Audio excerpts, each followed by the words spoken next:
목사가 목사에게라는 책이 있습니다. 그 책을 보면 우리나라의 여러 존경받을 만한 목사님들께서 그 일생 마지막에 단 한 사람에게 보내는 내용의 편지가 있습니다.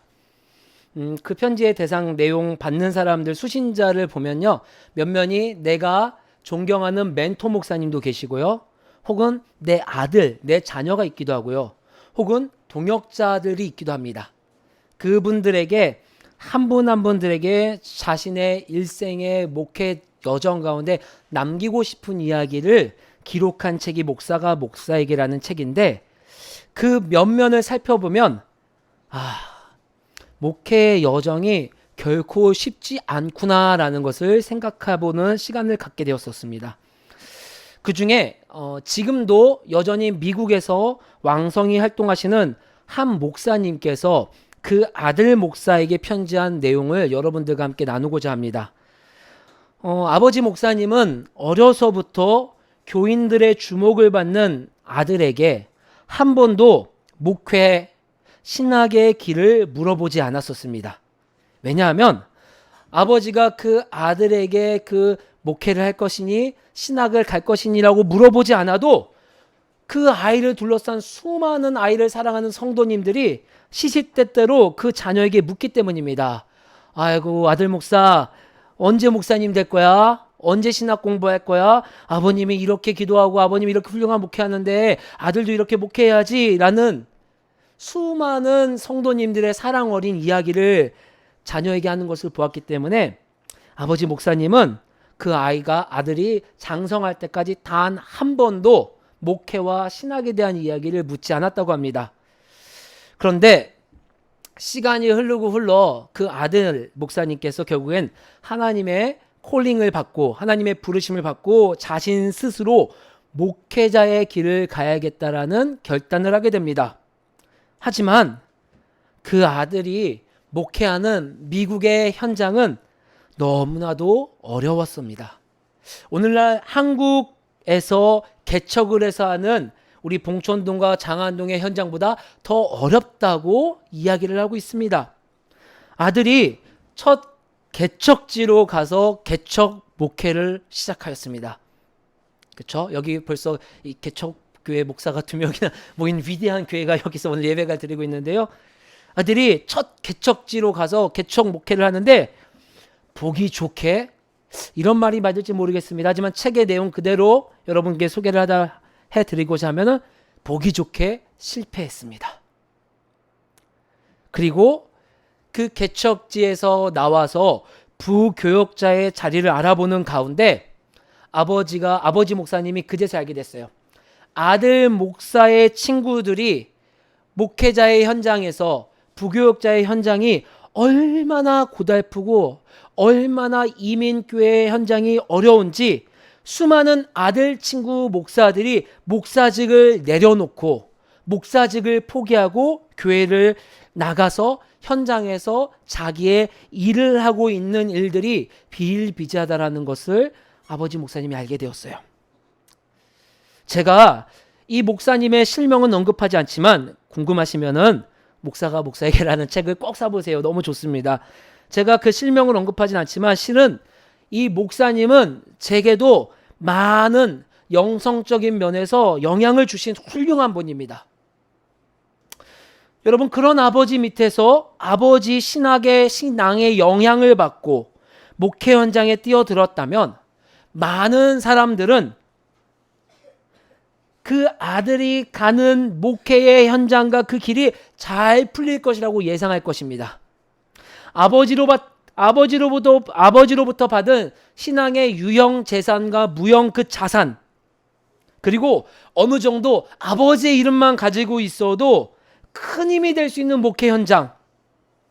그런데 현실은 너무나도 냉정했습니다.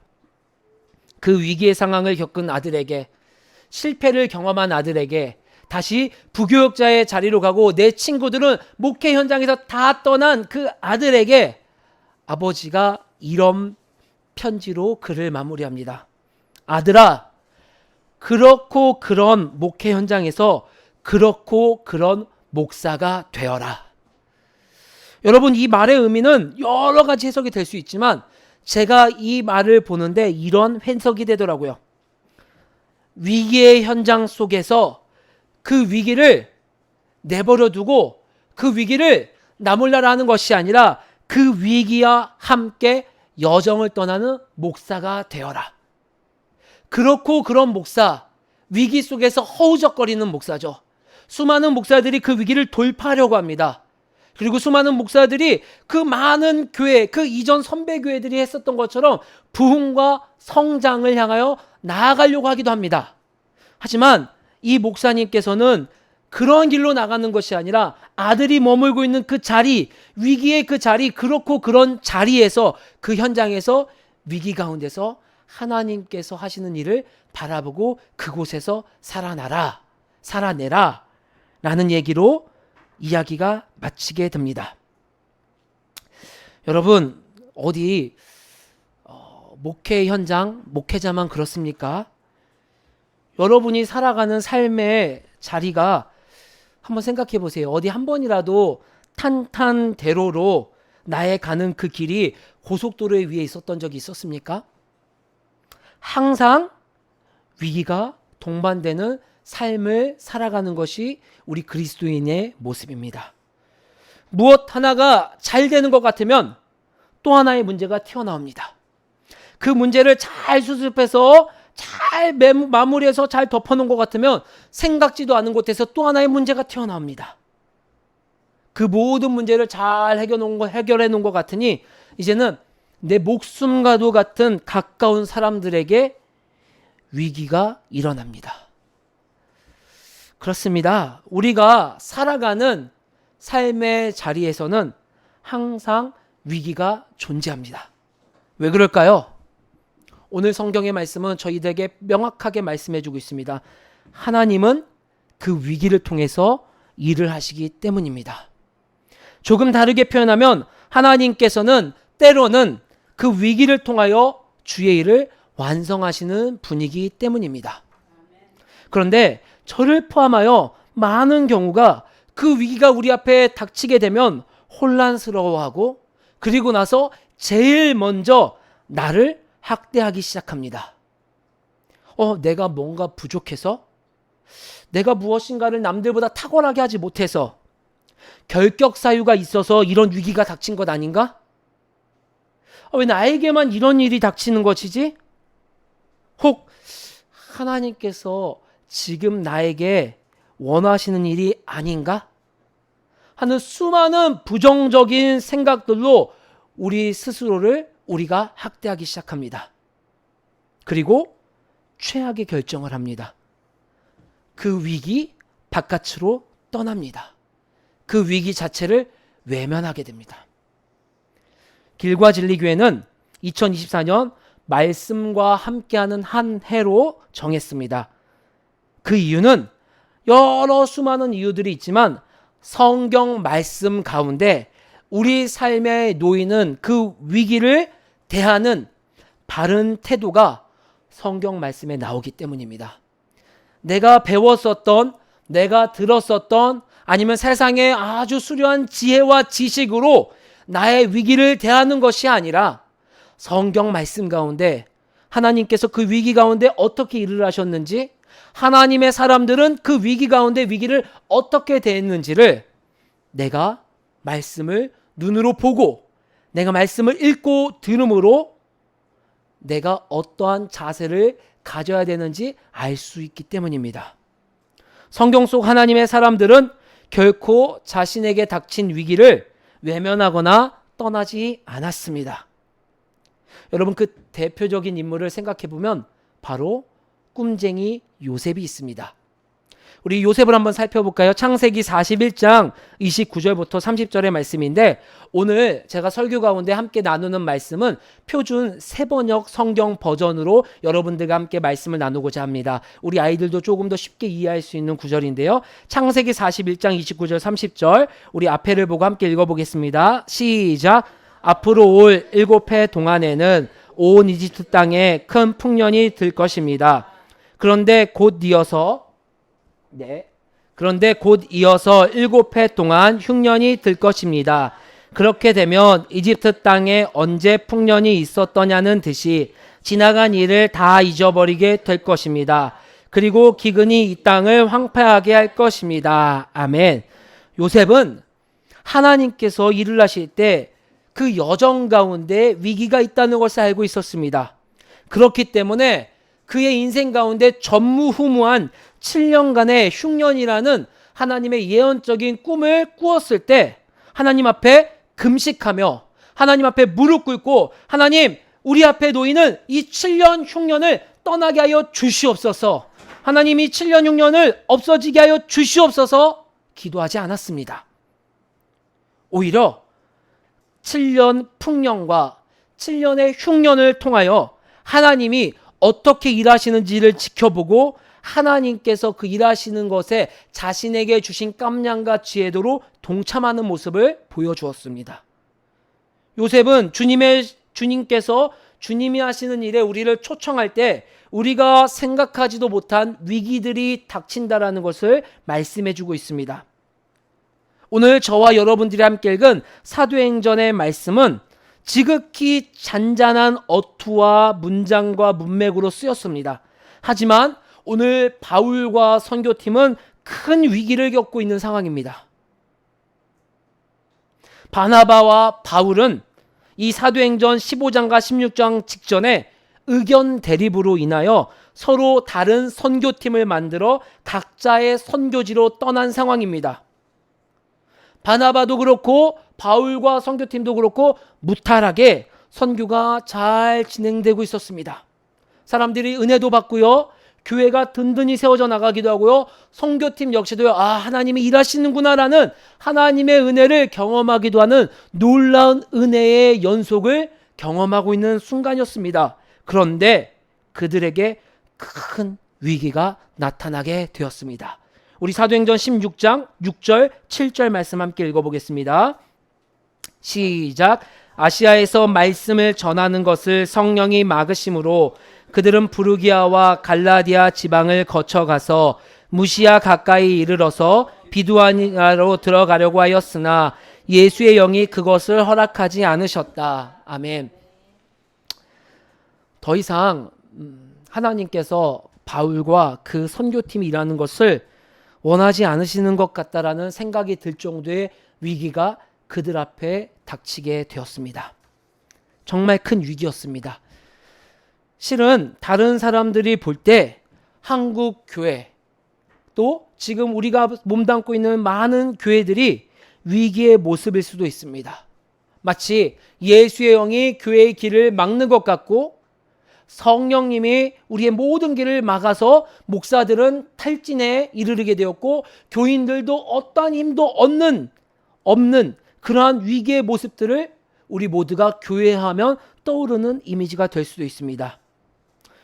그 위기 속에서 사역하고 함께 예배드리고 있는 용감한 우리, 함께 예배드리는 우리 가족 여러분, 우리는 이 위기 가운데 어떻게 해야 될까요?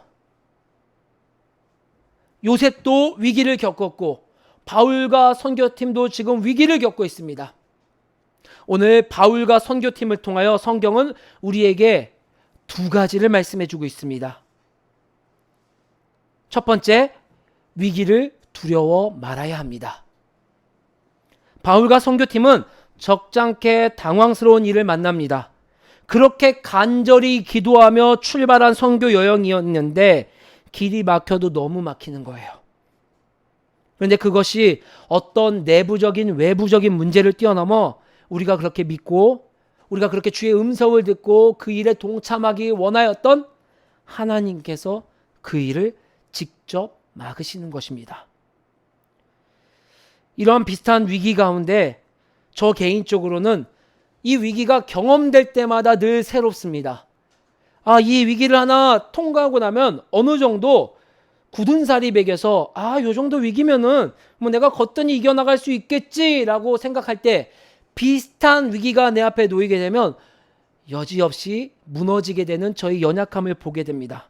완전히 녹아서 위기 가운데 무기력해지고 우울해지고 때로는 폭력적으로 이 위기를 대응하고도 합니다. 바울은 어땠을까요? 성경은 앞서 말한 것처럼 비록 평온한 문장으로 부정적인 표현은 하나도 기록되지 않았지만 여러분들이 그 바울과 선교팀이라고 생각해 보세요. 그 상황이 얼마나 힘들었을까요? 가족과 하고 있던 일을 모두 내려놓고 타 지역으로 복음을 전하러 갔는데 자꾸만 막히는 상황들.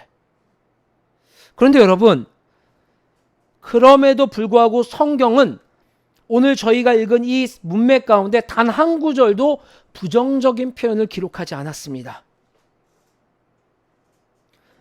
충분히 부정적이고 위기의 상황이라고 느낄 수 있는 상황임에도 불구하고 성경을 기록하신 성령님은 분명 큰 의도가 있기에 부정적인 반응은 하나도 우리에게 말씀해 주지 않고 있다는 것입니다. 왜 그들은 위기를 만났음에도 불구하고 좌절하지 않을 수 있을까요? 왜 폭력적으로 서로가 서로에게 너 때문이야 라고 책임을 전가하지 않을 수 있었을까요? 그들 마음 한가운데에는 하나님께서 그들 가운데 위기 가운데도 여전히 일하고 계시고 그들을 불렀다는 확신이 있었기 때문입니다. 우리 16장 9절 10절 말씀 제가 다시 한번 우리 가족들이 함께 읽었으면 좋겠습니다. 16장 9절 10절 말씀입니다. 시작. 여기서 밤에 바울에게 환상이 나타났는데 마게도니아 사람 하나가 바울 앞에 서서 마케도니아로 건너와서 우리를 도와주십시오 하고 간청하였다. 그 환상을 바울이 본 뒤에 우리는 곧 마케도니아로 건너가려고 하였다. 우리는 마케도니아 사람들에게 복음을 전하기 위하여 하나님께서 우리를 부르신 것이라고 확신하였기 때문이다. 아멘. 여러분, 그들은 위기 속에서 기도했습니다. 그리고 하나님께서 새로운 일에 초청하여 주시는 것을 응답받았습니다. 그 모든 일련의 과정을 설명해 주는 것이 바로 이 표현이에요. 마지막 절에 기록되어 있는 하나님께서 우리를 부르신 것이라고 확신하였기 때문입니다. 하나님께서 나를 그리스도인으로, 하나님께서 나를 교회로 불러주신 것을 내가 확신하였기 때문에 그들은 그 위기 가운데 절망하지 않았습니다. 예수의 영이 막고 성령이 말씀을 막는 그 모든 것을 포기하고 싶은 상황 가운데서도 그들은 포기하지 않고 주님께 기도하였습니다. 하나님, 지금 우리 앞에 위기가 닥쳤습니다. 도대체 무슨 일이 일어나는 것이죠? 이 위기의 상황을 외면해서 다른 지역으로 맹목적으로 가는 것이 아니라 하나님 앞에 기도할 때 내 마음 가운데 하나님께서 나를 불러주신 그 확신이 더 선명해질 때 우리는 위기에 굴하지 않을 수 있다는 것입니다. 성경에 기록되지 않았지만 이 위기 말고도 얼마나 많은 위기가 선교팀 앞에 놓였었을까요? 때로는 아픈 사람이 생기기도 하고요. 때로는 내분이 생길 수도 있고요. 때로는 강도와 도적들의 위기로부터 우리의 목숨까지 위협받을 수 있는 모든 것이 불투명한 상황 가운데서 얼마나 두렵고 얼마나 낙심되고 위기를 겪었을까요? 그럼에도 불구하고 바울과 선교팀 이들 마음에는 하나님께서 우리를 부르셨고 우리에게 그 일 가운데 함께하여 주시는 초청이 있다라는 믿음이 있었기 때문에 그들은 위기를 두려워하지 않았습니다. 여러분, 하나님께서 우리 모두 기도를 하지 않습니까? 하나님, 내가 하나님의 일을 하고 싶습니다. 내 일이 아니라 하나님께서 앞서 일하시는 일, 하나님의 일을 우리가 하나님의 뜻대로 하고 싶습니다. 마치 주기도문처럼. 여러분, 그 첫 번째는요, 그 주님의 초청에 반응하는 첫 번째는 바로 위기를 두려워하지 않는 거예요. 그냥 위기를 두려워하지 않을게요라고 외친다고 해서 위기를 두려워하지 않는 것이 아니라 우리는 하나님께서 불러주셨고 하나님께서 우리와 함께 하시는 하나님의 자녀이기 때문에 결코 위기 가운데 두려움 속에서 머무를 수 없다라는 것입니다. 여러분, 요셉은 어땠나요? 우리 창세기 41장 16절 말씀 읽어볼까요? 요셉도 그 위기가 있습니다. 꿈 한번 잘못 해석하면 자신의 목숨이 왔다 갔다 하는 그 절체절명의 순간 함께 읽겠습니다. 시작. 요셉이 바로에게 대답하였다. 저에게는 그런 능력이 없습니다. 임금님께서 기뻐하실 대답은 하나님이 해 주실 것입니다. 아멘. 당장 바로의 꿈을 잘못 해석해서 내 눈앞에서 수많은 사람들이 죽어나갔어요. 근데 어떻게 소문이 났어요. 꿈을 잘 해석하는 사람 요셉이라고. 요셉이 바로 앞에 가서 당장 이 꿈 해석만 잘못해도 내 목이 달아날 위기였지만 딱 한마디를 합니다. 요셉은 나는 하나님이 일하실 것을 믿습니다. 하나님이 해주실 것을 믿습니다. 그래서 담대히 그 왕 앞에 가서 주님이 주신 메시지를 전하였습니다. 아마 저였으면요 벌벌벌 두려워 떨었을 거예요. 내가 이 말 한마디 잘못하면 교회가 망한대.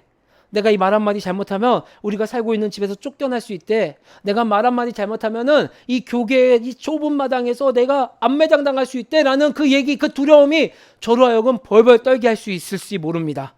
하지만 요셉은 우리에게 어떠한 태도를 가져야 되는지를 명확하게 보여주고 있습니다. 여러분, 위기를 두려워하지 마십시오. 하나님은 그 위기를 통하여 반드시 일하십니다. 아브라함, 이삭, 야곱에게 주신 무별보다 많은 자녀를 내가 너에게 약속하겠다고 한 그 약속이 요셉의 7년 풍년과 흉년 사건을 통하여 하나님께서 성취해 주시는 놀라운 일들을 우리는 말씀을 통하여 확인할 수 있습니다. 저와 여러분들 길과 진리교회와 주세움교회 가운데 하나님께서 어떤 일을 계획하신지 저는 모릅니다. 그렇게 신통한 사람이 아닙니다. 알 수도 없고요. 그러나 명확한 것은 이것입니다. 하나님은 위기를 통해서라도 그 일이 성취되기를 원하신다는 것입니다. 때로는 위기를 겪어야만 성취되는 일들이 있습니다. 코로나를 통하여 한국 교회의 민낯이 드러난 것처럼 위기를 통하여 하나님께서 세우시는 일들이 있는 것을 우리가 안다면은 우리는 절대 위기를 두려워할 필요가 없습니다. 오히려 위기 가운데 소망과 기대를 가져야 합니다. 눈앞에 있는 위기를 통하여 일하실 하나님의 일을 기대해야 합니다. 그래서 시편의 기자는 이렇게 고백했습니다. 시편 23편 4절 제가 읽어보겠습니다. 내가 비록 죽음의 그늘 골짜기로 다닐지라도 주님께서 나와 함께 계시고 주님의 막대기와 지팡이로 나를 보살펴 주시니 내게는 두려움이 없습니다. 시편의 기자는 죽을 것 같은 죽음의 그늘 골짜기를 만났습니다. 여러분, 얼마나 큰 위기예요. 죽을 것 같다라는 위기. 그럼에도 그는 낙심하지 않습니다. 두려움이 없습니다. 그것은 바로 하나님이 그와 함께 하시고 있다는 것을 믿고 있기 때문입니다. 위기 가운데에서도 막대기와 지팡이로 나를 지켜주시고 보호하시며 하나님의 일을 하실 것을 시편의 기자는 알았기 때문에 이 죽음의 그늘 골짜기 넘어 생명의 꼴, 생명의 강이 있을 것을 알고 있었기 때문에 시편의 기자는 위기에 함몰되지 않았습니다. 사랑하는 우리 가족 여러분, 2024년 새해가 시작되었습니다. 여러분, 일주일도 안 됐습니다. 벌써 나의 눈을 흐리게 할 만한 위기가 온 사람이 있을 수도 있습니다. 그러나 그 위기를 두려워하지 마십시오. 하나님은 그 위기를 통하여 놀라운 일을 하십니다. 바울과 선교팀은 그 위기 속에서 루디아를 만나게 되었고 놀라운 하나님의 일들이 펼쳐져 나가는 것을 경험하게 되었습니다. 위기 가운데 있는 분이 있다면은, 혹 앞으로 위기를 만날 분들이 있다라면은 여러분, 우리 함께 기도합시다.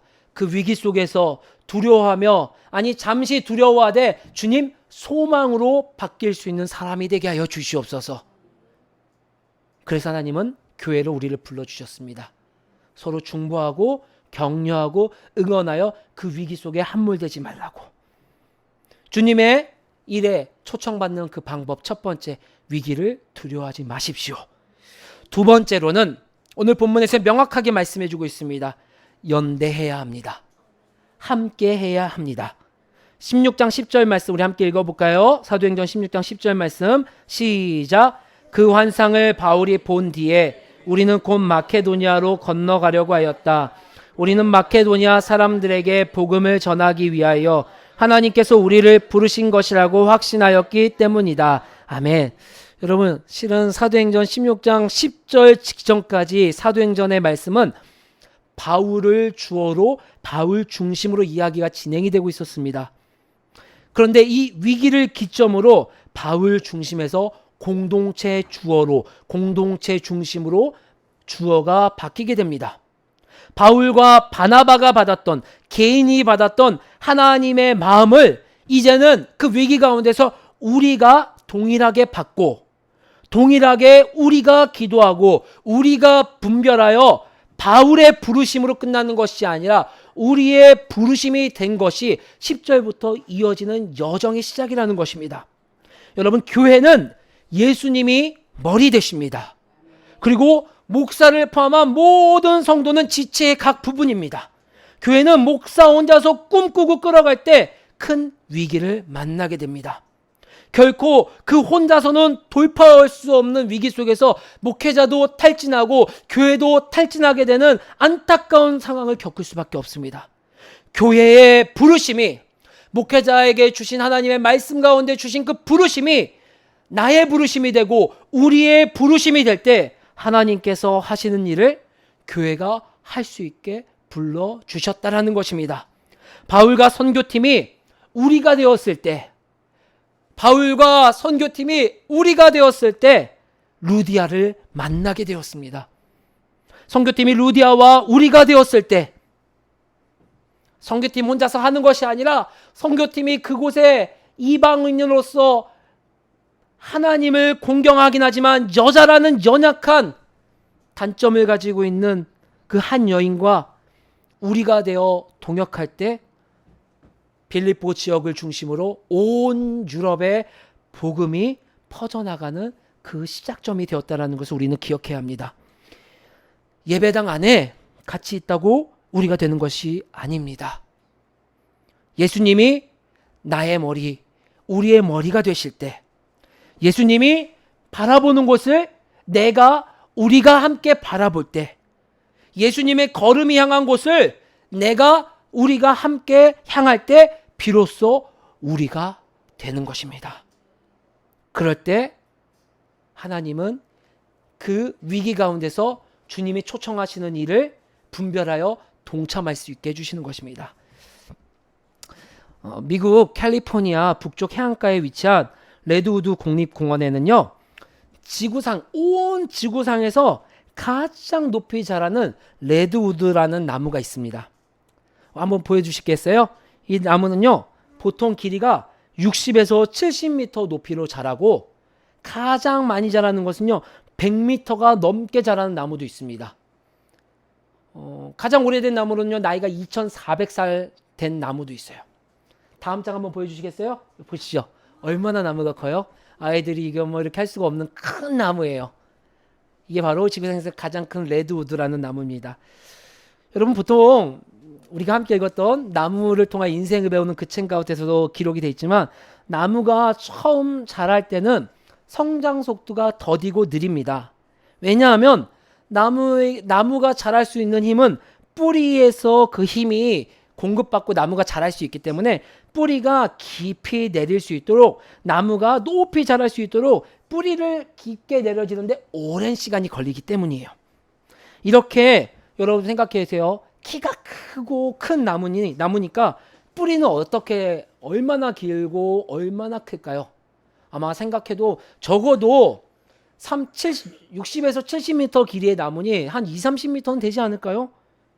그런데 놀랍게도 이 레드우드 나무의 뿌리는요 불과 3m에서 4m밖에 안 돼요. 불과 3m에서 4m밖에 내리지 않는 뿌리임에도 불구하고 60m, 70m, 100m까지 견고하게 자라고 있는 것입니다. 일반적인 상식으로 이해가 되지 않아요. 어떻게 이렇게 짧은 뿌리로 오랜 시간 태풍을 이겨내고, 여러분 캘리포니아 하면 어때요? 태풍이 막 휘몰아치잖아요. 근데 이겨내고 이렇게 아름드리 나무가 자랐을까? 비결은 바로 다음 사진에 있습니다. 레드우드 나무는요 비록 짧은 3m에서 4m 길이의 뿌리이지만 각각 나무들의 뿌리가 서로 연결되어 있어요. 밑으로 깊이 내려가지는 않지만 옆으로 촘촘히 나무의 뿌리가 서로 연대하여 쓰러지지 않게 나무가 나무끼리 붙잡아주고, 혹은 조금 영양이 부족한 나무가 있다면 나에게 있는 그 영양분을 뿌리를 통하여서 서로 영양분을 나누어 주므로 서로 연대하여 함께하여 높이 굵게 자라는 것이 이 레드우드 나무라는 것입니다. 여러분, 이 그림은요, 다음 그림도 한번 보여주실까요? 이 그림은 우리 교회에 시사하는 바가 너무나도 많습니다. 하나님은 이 땅에 우리 홀로 살아가라고 이 땅에 우리를 불러주시지 않았습니다. 예수님을 머리 삼아 우리를 교회로 불러주셨고, 성삼위 하나님, 예수님, 삼위 성령 하나님처럼 우리도 함께 연대할 수 있는 공동체로 저희를 불러주셨습니다. 교회 안에서 연대할 때 교회는 하나님의 일이 있는 곳으로 자라갑니다. 교회와 교회가 연대할 때 이 땅에 하나님의 나라가 확장되어 가는 것입니다. 우리가 서로 연대하고 우리가 서로 함께 하나의 지향점, 예수 그리스도가 이 땅에 가져오신 그 하나님 나라를 바라보고 중보할 때 우리는 각자의 부르신 가운데 분별하며 나아갈 수 있는 것입니다. 사랑하는 성도 여러분, 주님은 지금도 그 거룩하고 위대하신 일에 저와 여러분들을 길과 진리 교회와 주세움 교회를 초청하고 계십니다. 여러분, 우리가 할 것은요, 위기를 두려워하지 않는 것입니다. 우리를 불러주신 하나님의 말씀을 더욱더 견고히 붙잡는 거예요. 예수님이 우리에게 하셨던 것처럼 사랑하는 마음으로 낮은 자세로 겸손히 함께 연대할 때 저와 여러분들 가운데 주님께서 초청하여 주신 그 일이 분별되고 할 수 있는 것입니다. 그때 하나님은 저와 여러분들에게 일어나는 하나님의 일을 선명하게 분별하게 해주실 것이에요. 그리고 지치지 않고 서로 기도하며 목사님이 목사님에게 주신 그 기도 제목이 서로 분별하며 나의 기도의 제목이 되고 우리의 기도 제목이 되고 이 땅에 주님께서 세워주신 우리 교회를 통하여 하나님의 나라가 확장되어지는 통로가 되는 것입니다. 여러분, 우리 함께 기도했으면 좋겠습니다.